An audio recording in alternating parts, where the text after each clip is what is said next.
നമസ്കാരം, എൻ്റെ പേര് മനോജ് കമൽ. ഞാൻ തൃശ്ശൂർ ക്ലബ് FM 104.8 റേഡിയോ സ്റ്റേഷൻ്റെ പ്രോഗ്രാം ഹെഡായിട്ട് വർക്ക് ചെയ്യാണ്.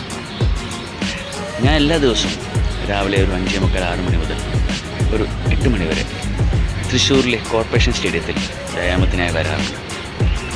ഏകദേശം 300 മുതൽ 500 ആൾക്കാർ ഇവിടെ എല്ലാ ദിവസവും എക്സസൈസ് ചെയ്യാനായിട്ട് വരാറുണ്ട്.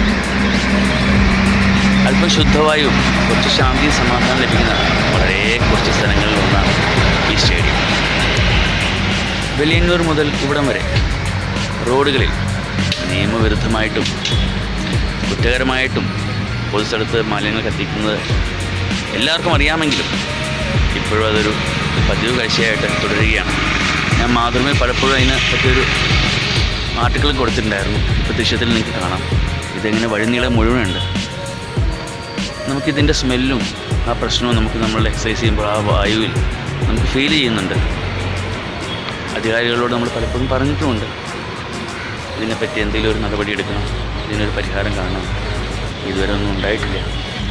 പക്ഷേ ഇപ്പോൾ ഞാൻ ഈ സ്റ്റേഡിയത്തിൽ നിൽക്കുന്നതും ഈ ഒരു വീഡിയോ ഷൂട്ട് ചെയ്യുന്നതിന് പ്രത്യേകിച്ചൊരു കാരണമുണ്ട്. ഇവിടെ വ്യായാമം ചെയ്യാൻ വരുന്നവരും വെറുതെ കുറച്ച് സമയം ചെലവഴിക്കാൻ വരുന്നവരും പലരും അവർ കഴിച്ചതും കുടിച്ചതുമായ വസ്തുക്കളും അതിൻ്റെ ബാക്കിയും അതുപോലെ പല ഫങ്ഷൻസും ഗെയിംസും ഒക്കെ ഇവിടെ നടക്കാറുണ്ട്. അങ്ങനെ വരുന്നവരും എല്ലാം കൂടി ചേർന്ന് ഉണ്ടാക്കിയ പല പാഴ്വസ്തുക്കളും ഇവിടെ ചുറ്റും കൂടിക്കിടപ്പുണ്ട്. അത് പതുക്കെ ഈ സ്റ്റേഡിയത്തിൻ്റെ ഉൾഭാഗത്തേയും കൊന്നു തുടങ്ങിയിട്ടുണ്ട്. നമ്മളതിൻ്റെ മുമ്പിലൂടെ നടന്നു പോകുന്നുണ്ട്, അതിൻ്റെ മുകളിൽ കൂടെ നടന്നു പോകുന്നുണ്ട്. എങ്കിലും അത് മാറ്റാനോ അതിനൊരു പരിഹാരം കാണാനോ ആരും ശ്രമിക്കുന്നില്ല എന്ന് പല ദിവസമായി ഞാൻ കാണുന്നു. അതിനൊരു ചേഞ്ചായിട്ട് ഞാൻ ഇന്നൊരു എഫേർട്ട് എടുക്കാൻ പോവാണ്. ഞാൻ കുറച്ചായിട്ട് ഇന്ന് ഈ സ്റ്റേഡിയത്തിൽ മാലിന്യങ്ങൾ നീക്കാൻ തുടങ്ങിയാണ്.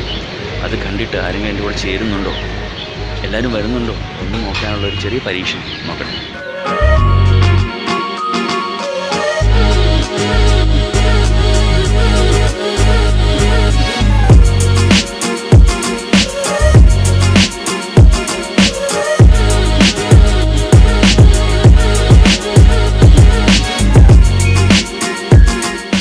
ഈ ഏരിയ മുതൽ അതായത് ഏകദേശം തെക്ക് പടിഞ്ഞാറ് ഭാഗം സ്റ്റേഡിയത്തിൻ്റെ ഒരു 2 മണിക്കൂർ മുമ്പ് എങ്ങനെയായിരുന്നു ഇനി കുറച്ചുകൂടി ക്ലീൻ ചെയ്യാണ്ട് നാളെ ഞാൻ ചെയ്യുള്ളൂ. കാരണം ഡസ്റ്റ്ബിൻ ഫുള്ളായി, ഇതാ പിന്നെ ഉണ്ടായിരുന്ന 2 കവറും ഫുള്ളായി. അല്ലെങ്കിൽ ഞാൻ ഇന്ന് ഈ ഏരിയ തെക്ക് പടിഞ്ഞാറ് ഭാഗം മുഴുവൻ ക്ലീൻ ചെയ്തേനെ.